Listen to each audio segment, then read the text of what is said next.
Olá, queridos irmãos e irmãs, todos que estão acompanhando o Acampa Jovem 2022. É uma alegria para nós estarmos juntos mais uma vez.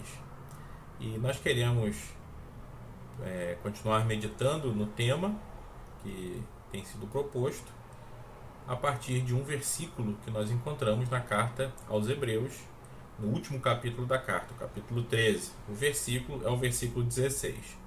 Vamos, portanto, ler esse versículo, Hebreus capítulo 13, versículo 16. E não vos esqueçais da beneficência e comunicação, porque com tais sacrifícios Deus se agrada. Para analisarmos esse versículo, gostaríamos antes de fazer uma análise do contexto, que é basicamente uma análise da carta ou qual é o tema dessa carta e por que ela foi escrita. Quando nós observamos a igreja no seu início, nós vemos que ela era formada basicamente ou principalmente por crentes de origem judaica. Pessoas que durante toda a sua vida haviam sido ensinadas e haviam praticado um sistema de relacionamento com Deus com base em questões terrenas, né? Aquele relacionamento antigo do povo de Israel com Deus tinha como base uma terra que Deus havia prometido, um templo construído ali em Jerusalém, onde o povo deveria adorar, somente ali poderiam adorar, sacrifícios materiais, né, sacrifícios de animais que eram oferecidos ali naquele lugar, uma classe sacerdotal que realizava esse serviço de adoração ali no templo, enfim, todos os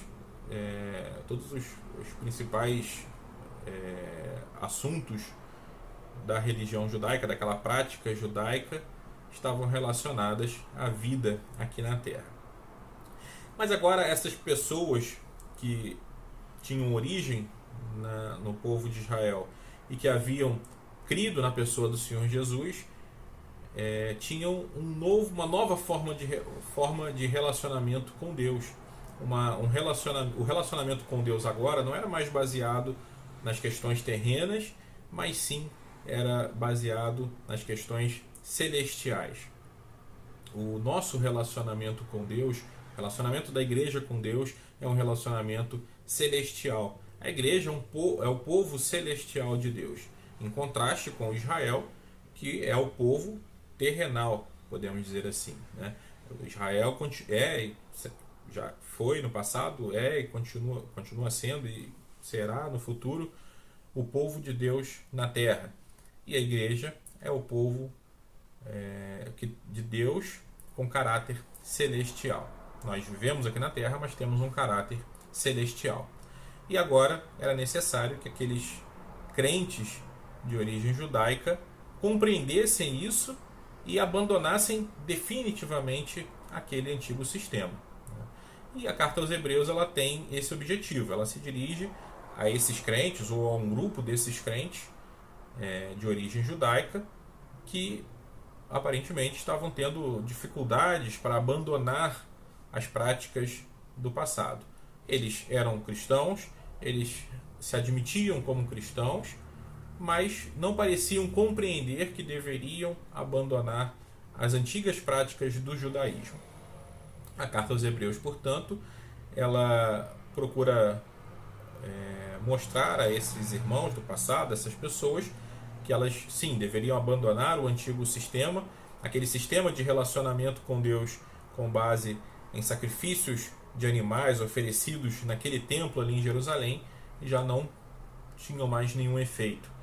E agora, e essas pessoas então eram estimuladas a abandonar esse antigo modelo, né, e se dedicar a esse relacionamento de caráter celestial.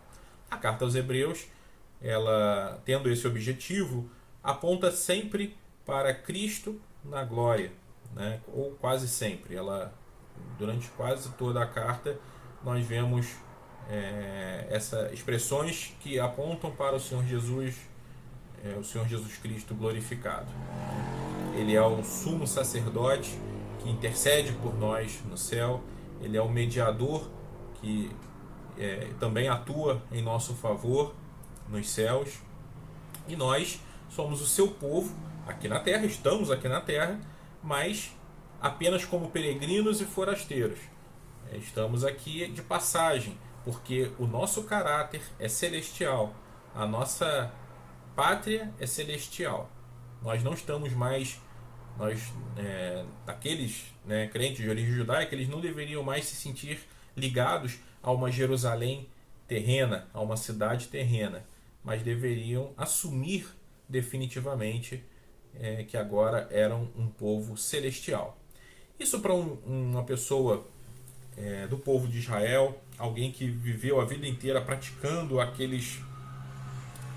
aquela religião, aqueles atos religiosos do judaísmo, era muito difícil.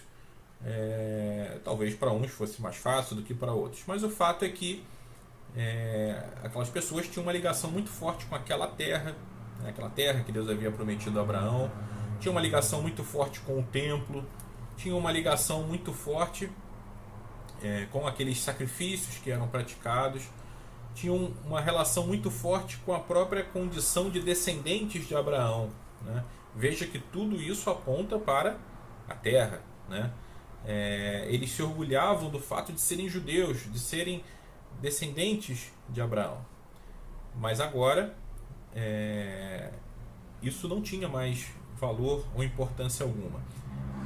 Agora eles eram regenerados, eles haviam nascido de novo, assim como o Senhor Jesus ensinou, inclusive, a um mestre dos judeus, Nicodemos, o Senhor Jesus, conversando com Nicodemos, falou com ele a respeito do novo nascimento.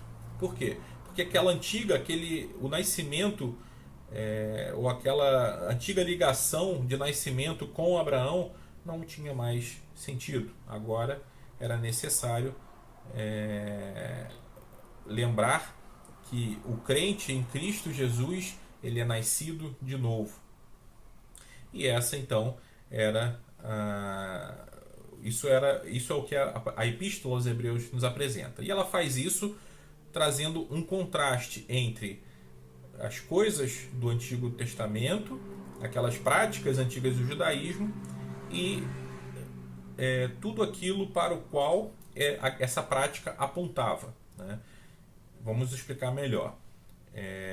A própria Epístola aos Hebreus, e em outras partes do Novo Testamento nós encontramos isso também, nos diz que as coisas do Antigo Testamento, aquelas práticas que o próprio Deus estabeleceu através de Moisés, eram sombra dos bens futuros, né?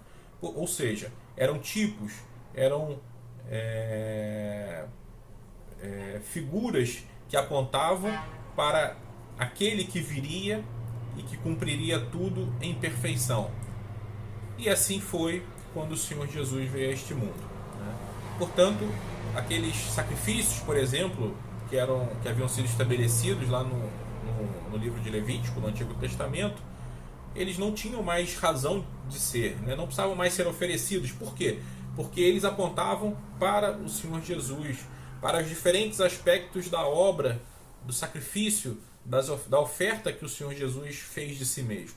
E, portanto, eles já haviam atingido o objetivo principal, que era ser uma figura, né? Agora o Senhor Jesus já tinha vindo, já tinha cumprido com essas figuras. Então, essas práticas do Antigo Testamento não eram mais necessárias. Elas já haviam sido cumpridas na própria pessoa do Senhor Jesus, que é, obviamente, superior a tudo aquilo que o Antigo Testamento trazia, né? O Senhor Jesus, a Epístola aos Hebreus vai fazendo esse contraste e vai mostrando a superioridade de Cristo em relação às práticas e a todos os temas do Antigo Testamento. Por outro lado, esse mesmo sistema judaico, né, esse sistema que acabou se tornando um sistema religioso vazio, né, baseado em muita hipocrisia, dos seus líderes, foi o sistema que rejeitou e crucificou o Senhor Jesus. Foi o sistema que disse não para o seu próprio Messias, para o próprio Filho de Deus. E por ter cometido esse terrível pecado, esse sistema também seria julgado. E isso estava prestes a acontecer. Nós sabemos que no ano 70 depois de Cristo, os romanos invadiram Jerusalém, destruíram a cidade, destruíram o templo e expulsaram os judeus que moravam ali. Então, se por um lado o sistema do Antigo Testamento já havia encontrado o seu cumprimento na pessoa do Senhor Jesus, por outro lado, esse mesmo sistema que havia se degenerado ou havia sido degenerado, né, por líderes que, enfim, haviam interpretado de maneira errada também aqueles ensinos do Antigo Testamento, esse sistema rejeitou ao Senhor Jesus, rejeitou o Messias e por isso precisava agora ser julgado. Bom, uma vez que nós agora compreendemos o contexto da carta, nós podemos nos dirigir mais para o final da carta e observarmos que os últimos capítulos da carta aos Hebreus ela trazem certas lições para a nossa vida prática, nossa caminhada da fé, né? Lembrando que a carta aos Hebreus aponta para o sumo sacerdote que está no céu, o Senhor Jesus, e agora ela nos ensina como deve ser a caminhada aqui neste mundo, ou nos traz conselhos e ensinamentos práticos sobre a caminhada, sobre a nossa caminhada aqui neste mundo, com vistas ao céu, que é o nosso lugar. E lembrando, né, que nós somos aqui como peregrinos e forasteiros e, portanto, precisamos de instruções sobre como caminhar neste mundo em vistas à nossa pátria celestial. E aí nós chegamos agora ao capítulo 13, o último capítulo da carta, que traz uma série de exortações práticas para essa caminhada. E começa falando sobre um tema maravilhoso, um tema importantíssimo, que é o amor. Versículo 1 do capítulo 13 diz: permaneça o amor fraternal. O amor que que tem a sua origem no próprio Deus, ou por melhor, explicando ou usando, né, uma explicação melhor, o amor que é uma característica do próprio Deus, né, e portanto tem um caráter eterno, né? Deus é a fonte do amor. João diz na sua primeira carta que Deus é amor. Esse amor ele também deve ser manifestado entre os irmãos. Na verdade, ele é como se podemos dizer, né, que ele é a base de um relacionamento saudável entre os irmãos. E é disso que o versículo 1 fala: permaneça o amor fraternal, o amor entre irmãos. Se o versículo diz que esse amor deve permanecer, é porque existe o risco dele ser interrompido, dele ser abandonado. Ou seja, precisamos estar atentos para não permitir que esse amor seja interrompido, que o amor seja interrompido na relação com os irmãos. Nós não vamos falar detalhadamente sobre o amor, mas gostaríamos de ler um versículo na primeira carta de Paulo aos Coríntios, no capítulo 8, que nos mostra a importância desse amor. 1 Coríntios, capítulo 8, versículo 1, a segunda parte do versículo diz assim: o conhecimento incha, mas o amor edifica, né? E se nós nos aprofundarmos nesse tema, por exemplo, nessa primeira carta de Paulo aos Coríntios, nós vamos ver como é importante na nossa relação com irmãos agir com amor, e vamos inclusive encontrar uma descrição bem completa com todas as características desse amor. Vamos guardar essa informação do versículo 1 a respeito do amor fraternal, porque nós vamos depois, de alguma forma, voltar nesse assunto. Mas também gostaríamos de chamar a atenção para os ensinamentos que nós temos a partir do versículo 10, do versículo 10 a 13 do capítulo 13 da carta aos Hebreus, antes de chegarmos ao versículo 16, que é o nosso tema principal. Eu vou ler os versículos 10 a 13 para podermos falar um pouco sobre eles. Diz assim: temos um altar de que não tem direito de comer os que servem ao tabernáculo, porque os corpos dos animais cujo sangue é pelo pecado trazido pelo sumo sacerdote para o santuário são queimados fora do arraial. E por isso também Jesus, para santificar o povo pelo seu próprio sangue, padeceu fora da porta. Saiamos, pois, a ele fora do arraial, levando o seu vitupério. Que ensinamento maravilhoso nós temos aqui, né? O Senhor Jesus, quando ele morreu na cruz por nossos pecados, ele, portanto, ofereceu a si mesmo como uma oferta pelo pecado. Ele cumpriu aquele tipo que existia lá no Antigo Testamento, aquela oferta ou as ofertas pelo pecado que existiam no Antigo Testamento. E lá no Antigo Testamento, quando um animal era oferecido como oferta pelo pecado, ele tinha que ser queimado, o corpo do animal tinha que ser queimado fora do arraial. E assim foi com o Senhor Jesus, o nosso amado Salvador, que morreu na cruz por nós, que ofereceu a si mesmo como uma oferta pelo pecado, foi sacrificado fora das portas. A cidade de Jerusalém, que aqui é um símbolo, né, um símbolo daquele sistema judaico corrompido, rejeitou o Senhor Jesus. Ele foi levado para fora da porta da cidade, né? Ou seja, ele foi morto fora do arraial. E nós somos agora chamados, no versículo 13, a sair a ele, a ir até ele. Isso fala de renúncia, isso fala de não querer ter amizade com o mundo, isso fala de não querermos ter uma vida em comum com o mundo, mas sim de querermos e desejarmos nos identificar com o Senhor Jesus, o Cristo rejeitado. Em seguida, nos versículos 15 e 16, nós lemos o seguinte: portanto, ofereçamos sempre por ele a Deus sacrifício de louvor, isto é, o fruto dos lábios que confessam o seu nome. E não vos esqueçais da beneficência e comunicação, porque com tais sacrifícios Deus se agrada. Voltando para aquela questão do contexto da carta, né, nós devemos nos lembrar que os crentes de origem judaica estavam acostumados à prática de sacrifícios de animais, né, de realizarem aqueles sacrifícios de animais anualmente, enfim, periodicamente no templo. E agora, uma questão para eles era: mas eu vou deixar de oferecer sacrifícios, né? Eu não posso mais oferecer sacrifícios de animais.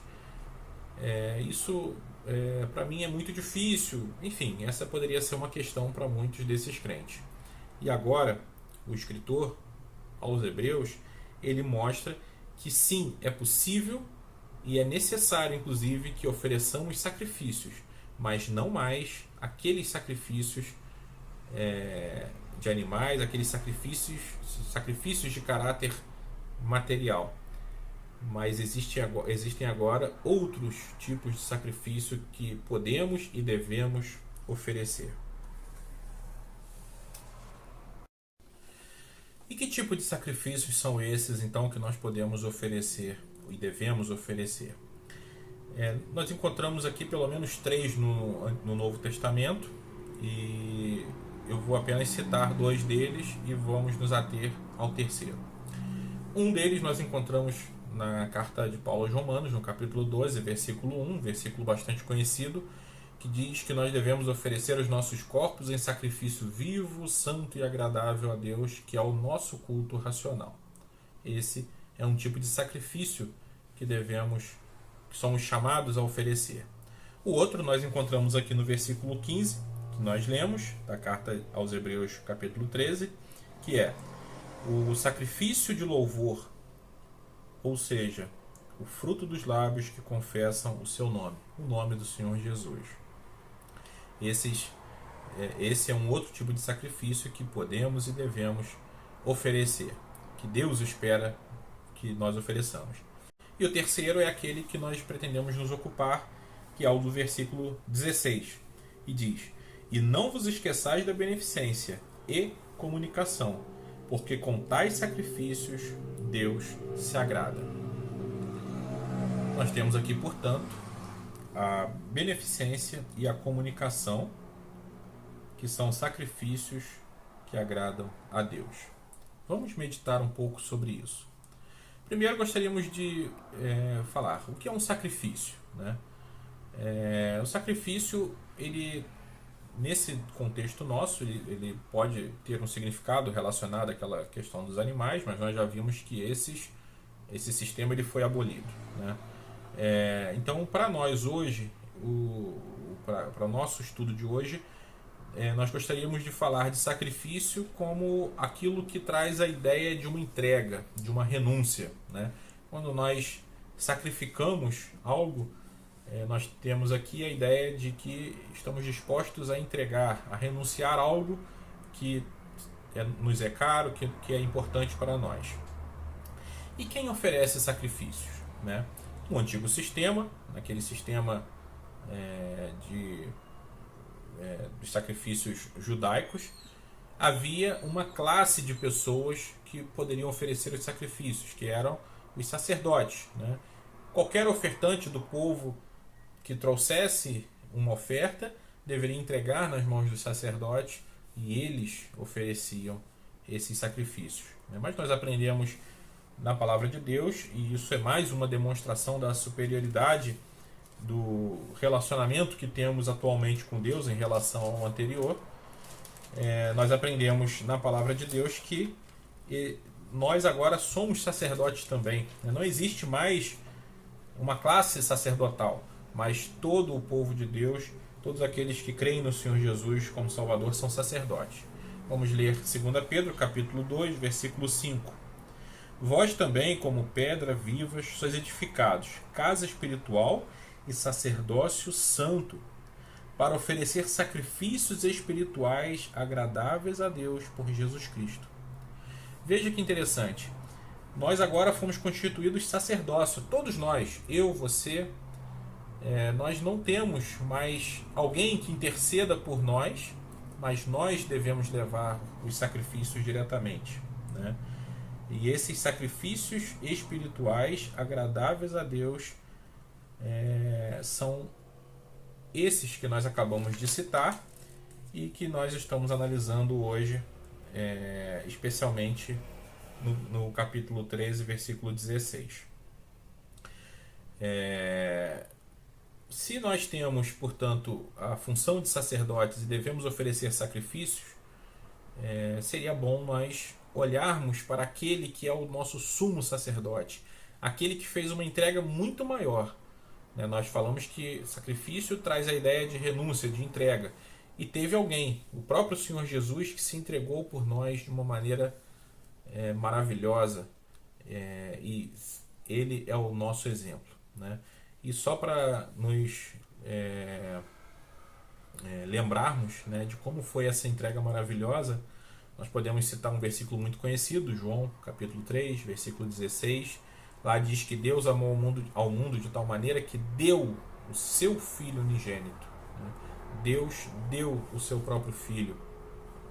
1 Timóteo capítulo 2, versículo 6, nos apresenta o Senhor Jesus como mediador que se deu a si mesmo, se entregou a si mesmo em preço de redenção.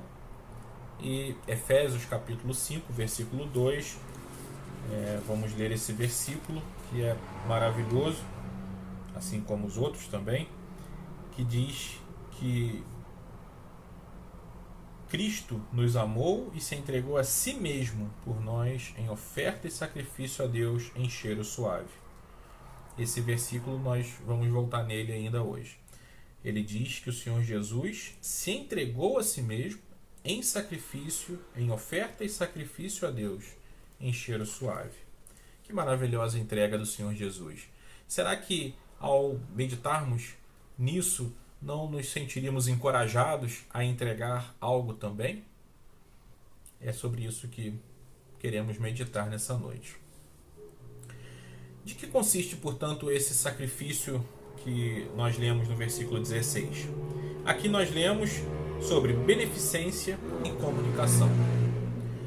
De uma maneira mais genérica, né, eu creio que beneficência se refere a fazer o bem aos pobres, né, ao sustento dos pobres.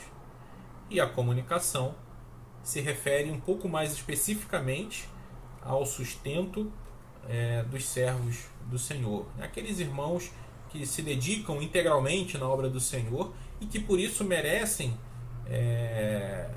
receber sustento dos irmãos, né? Paulo fala isso na carta aos Coríntios, apesar de que ele, Paulo, preferiu não fazer uso desse direito, mas ele deixa claro ali no capítulo 9 da primeira carta aos Coríntios que sim, o servo de Deus que é chamado pelo Senhor para trabalhar integralmente na sua obra é merecedor de ser mantido pelo povo de Deus. Então nós temos a beneficência, que é a prática geral do bem, principalmente para os irmãos, né, para os necessitados da família da fé, e a comunicação, que é sustento, né, financeiro para dos servos do Senhor que se dedicam integralmente à obra. Então agora nós vamos ver, né, alguns versículos que destacam a beneficência e a comunicação. Na carta de Paulo aos Gálatas, no capítulo 6, nós temos os dois casos, né?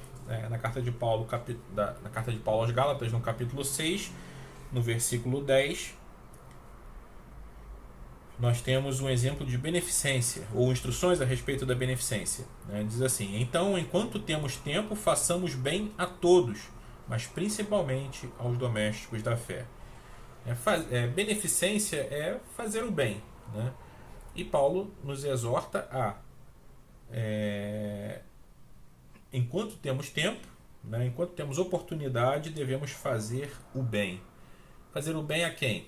A todos, né, sem distinção. Devemos alcançar a todos quanto possível, claro. Mas principalmente aos domésticos da fé, aos da família da fé. Esses têm prioridade. Os nossos irmãos em Cristo, aqueles que são da família da fé, têm prioridade na prática em ser beneficiário do bem que podemos fazer. E ainda nesse mesmo capítulo, no versículo 6, nós temos também um exemplo de comunicação. E diz assim, Gálatas 6:6: e o que é instruído na palavra, reparta de todos os seus bens com aquele que o instrui. Né? Ou seja, se nós temos sido instruídos por irmãos que estão dispostos, né, a se dedicar integralmente para nos ensinar, para compartilhar de tesouros espirituais conosco, devemos também compartilhar com eles de nossos tesouros materiais, podemos dizer assim. Também na carta de Paulo aos Filipenses temos um exemplo de comunicação. O apóstolo Paulo inclusive usa essa expressão. A carta aos Filipenses foi escrita com o objetivo de agradecer aos crentes de Filipos pelo auxílio que haviam enviado para o apóstolo Paulo, para o sustento do apóstolo Paulo. Paulo, claro, aproveita para tratar de outros assuntos na carta, mas ele, ao final, agradece por essa demonstração de amor dos filipenses. Lá no capítulo 4 da carta, no versículo 15, nós lemos assim: e bem sabeis também, ó Filipenses, que no princípio do Evangelho, quando parti da Macedônia, nenhuma igreja comunicou comigo com respeito a dar e a receber, senão vós somente. Ou seja, Paulo está agradecendo aos filipenses porque somente eles, naquela circunstância específica, haviam se preocupado em comunicar, ou seja, em participar, em ter comunhão com o ministério do apóstolo, enviando-lhe auxílio financeiro. Então nós temos uma demonstração clara da comunicação. Nessa palavra ela traz a ideia também de comunhão, né? Quando nós comunicamos, quando nós participamos dos nossos bens materiais com um irmão para o seu sustento, nós estamos também demonstrando ter comunhão com o seu ministério, comunhão com a obra que ele realiza, né? E um outro aspecto interessante é sobre a beneficência e a comunicação é que no final do versículo 16 nos diz que de tais sacrifícios ou com tais sacrifícios Deus se agrada, né? Olha que expressão interessante, né? Nós, quando praticamos o bem, a comunicação, nós talvez pensamos que estamos fazendo algo pelos irmãos, e de fato estamos, né? Isso é maravilhoso. Mas, na verdade, em primeiro lugar, estamos fazendo para Deus, né? Deus se agrada de tais sacrifícios, né? Isso nós vemos aqui no versículo 16. E, voltando na carta aos Filipenses, no versículo 18, no capítulo 4, versículo 18, vemos uma coisa bem interessante, uma expressão bem interessante, né? O versículo 18 de Filipenses 4 diz: Mas bastante tenho recebido e tenho abundância. Cheio estou. Depois que recebi de Epafrodito, que da vossa parte me foi enviado, como cheiro de suavidade e sacrifício agradável e aprazível a Deus. Olha que coisa interessante. Paulo recebeu dos filipenses recursos materiais para o seu sustento, mas ele diz aqui que esses recursos enviados eram como cheiro de suavidade, sacrifício agradável e aprazível a Deus. Será que nós não nos alegramos de poder fazer algo tão especial para Deus? Não é só ajuda aos irmãos, mas é algo que Deus recebe como cheiro suave, como sacrifício agradável e aprazível, né? Essa mesma expressão que nós vemos aqui no versículo 18 de Filipenses, nós encontramos lá em Efésios, no capítulo 5, né?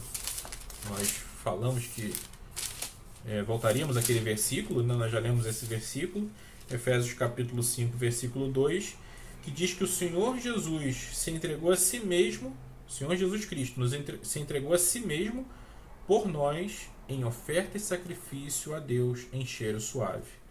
Ou seja, a mesma expressão que designa a agradabilidade da oferta do sacrifício do Senhor Jesus também é usada para falar da agradabilidade a Deus da oferta, da beneficência da comunicação que nós podemos praticar.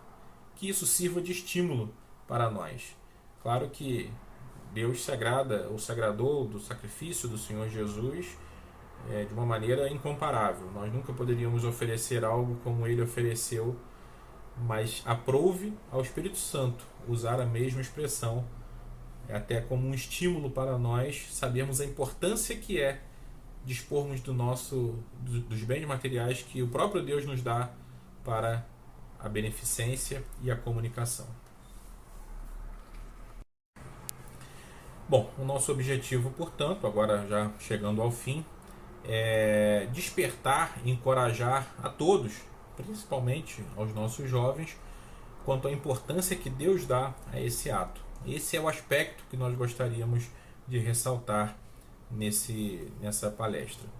E nós gostaríamos então de convidar você a fazer um exercício, porque isso é um exercício, né?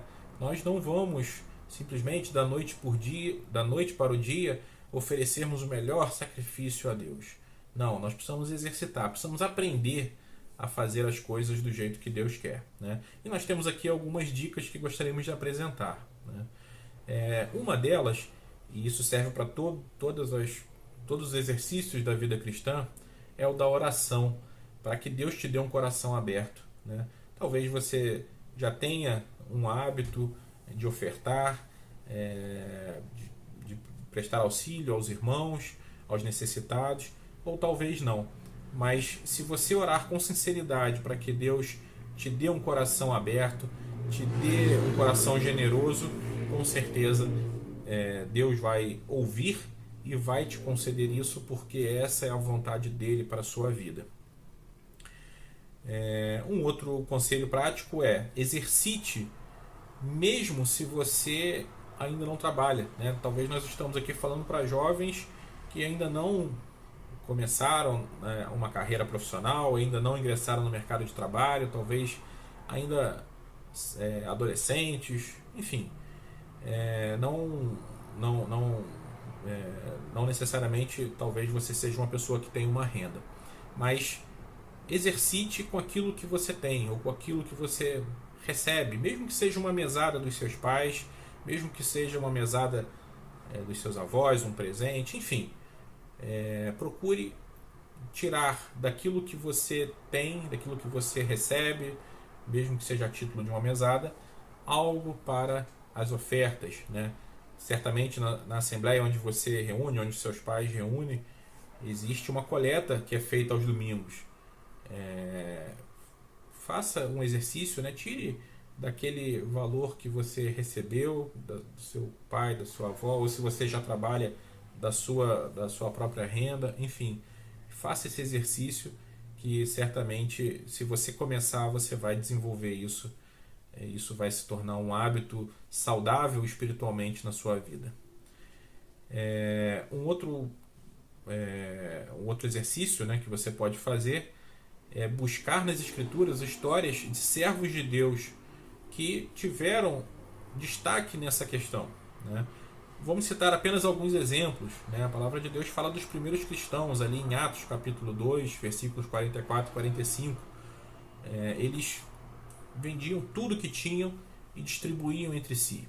Assim todos tinham igualmente, ninguém tinha necessidade. Claro que você não precisa vender tudo que você tem e ofertar, não é isso. Mas ao ler sobre o que esses irmãos fizeram naquela época, certamente você se sentirá encorajado. Também temos o exemplo daquela viúva que depositou apenas alguns centavos naquela caixa de ofertas. O Senhor Jesus estava ali observando aquela mulher e ele pôde dizer que aquela mulher deu mais do que todos, apesar de que ela deu apenas alguns centavos e muitos que passaram por ali deram muito mais dinheiro. Mas ele disse que aquela mulher deu todo o sustento que tinha, enquanto os outros davam apenas o que sobrava, né? Aquela mulher tinha fé, confiança em Deus. Ela confiou que mesmo dando todo o seu sustento ali, Deus a abençoaria e não deixaria faltar nada para ela. Um outro exemplo é a de Maria, que gastou uma grande soma de dinheiro em um composto perfumado para ungir o Senhor Jesus. Alguém até disse que ela estava desperdiçando, era muito dinheiro, aquele composto valia muito dinheiro, mas ela estava apenas se dedicando ao seu Senhor, né? O Senhor Jesus pôde naquela ocasião dizer: os pobres sempre terão com vocês, mas ela está fazendo isso para mim, né? Pense nisso quando ofertar, né? Você não está fazendo apenas para abençoar um irmão, está fazendo como um sacrifício agradável a Deus, é para o Senhor, né? O caso da viúva, né? A passagem da viúva nós encontramos no Evangelho de Marcos, capítulo 12, versículos 41 a 44, e esse episódio de Maria nós encontramos nos Evangelhos de Mateus, Marcos e João. No Evangelho de Mateus, capítulo 26, versículos 6 a 13, Evangelho de João, capítulo 12, versículos 1 a 8. E por fim, um outro exercício que você pode fazer sobre esse tema é ler sobre a vida de irmãos que tiveram destaque, né? Não só nas Escrituras, como já falamos, mas irmãos que viveram em outras épocas e que tiveram destaque nesse assunto, né? Sobre isso nós vemos também aqui no capítulo 13, versículo 7 de Hebreus, o seguinte: lembrai-vos dos vossos pastores ou dos vossos guias, que vos falaram a palavra de Deus, a fé dos quais imitai, atentando para a sua maneira de viver. Nós gostaríamos aqui de citar dois irmãos que viveram há cerca de 200 anos, 150, 200 anos atrás, que tiveram uma vida destacada, não só por viver na dependência do Senhor, ter uma vida de fé, na certeza de que o Senhor os abençoaria e os manteria em seu ministério, mas também porque esses mesmos irmãos, que muitas vezes passavam dificuldades, quando sobrava algum dinheiro, ofertavam para a obra do Senhor, que é Hudson Taylor, um missionário inglês que passou boa parte da sua vida evangelizando no interior da China, e George Miller, que foi um irmão que construiu vários orfanatos na Inglaterra no século XIX e realizou uma grande obra de fé. Que o Senhor te abençoe, que você possa meditar sobre isso que nós tratamos nesses minutos, e que esse exercício de fé seja uma bênção na tua vida.